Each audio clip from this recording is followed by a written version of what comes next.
Oke pemirsa Maoi, yo lalalai, berjumpa lagi dengan Jong Nil di channel Otak Kosong Jo Badendang. Kita akan mota di studio Palak Gota. Kita lanjut ke studio. Oke guys, lanjut. Oke, jangan lupa sabarik ya, sabar karebe ya, sabar karebe ya, subscribe ya, subscribe, like and comment. Jumpa lagi pemirsa Mota Kosong Pak. Kita kota tapi bukan kurang kota. Kita berada di studio Pelak Kota masih dengan kostum yang sama, kostum kain bosan, yuk guys. Mau tahu apa lagi? Ini kita mau tahu tentang macam-macam bini ya guys, padusi. Macam-macam tipe. Yang pertama tu ada bini nan pambongi ya. Tipe kau bongi-bongi dari pambongi tapi elok tiga kadang ada orang itu bini. Yang kedua dulu tipe bini tipe yang tino tu Pak Ono tapi busuk hati. Aduh lah nyo no ini kan untuk sabar tapi di dalamnya gak busuk hati dia sekali-sekali karena ini gitu nyo agak ada deh dendam gitu kan. Yang ketiga tuh bini panangi dulu nang panangi bini itu kan. Nang kompek tu dulu bini pengicu laki. Nyo lain bentuk setia gitu kan. Tapi di belakang kita menyeleweng berselingkuh kan. Itu gara-gara HP banyak tuh guys. Banyak kejadian zaman kini tuh bini ngejual lagi itu di HP. Ayo ndak sana. Kalau ndak ayo maaf. Tapi kebanyakan nampak dan boy. Nah ngompe itu bini soleha ya. Bini soleha apa yo payah mencari.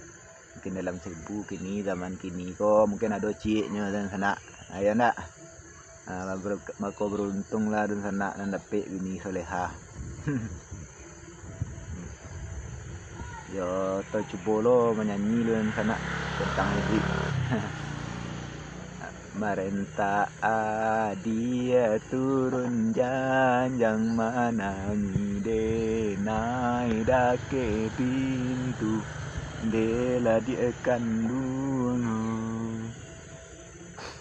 saat turui kan hati gadang surui salangka adia dulu de oi adia oi. Nah itu lagunya guys, itu judulnya Suri Salangka tentang matanggo guys hidupnya. Ibu tentang matanggo.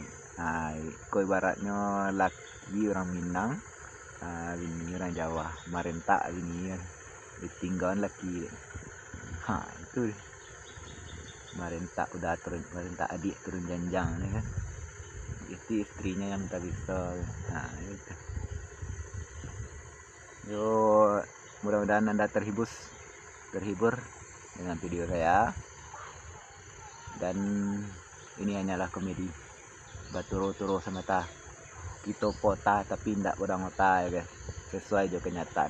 Terima kasih. Jangan lupa subscribe, like, and comment. Oke, sampai jumpa lagi di studio Pelak Kota. Kita akan melagu ya guys. Nyanyi ci ayam judulnya. Ange ci ayam. Tiuk kojo dak nan jadi. Corasitan. Tapi indah ada barisi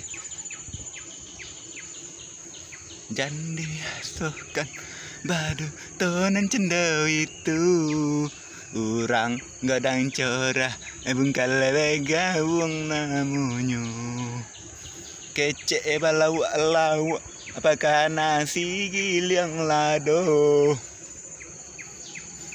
kalau kedapatan orang tak akan picayo. Jari arek mendaki dun sana. Mendaki Pelak Kota sejauh mana kia. Kita badendang juga ya. Terima kasih. Selamat menyaksikan channel saya.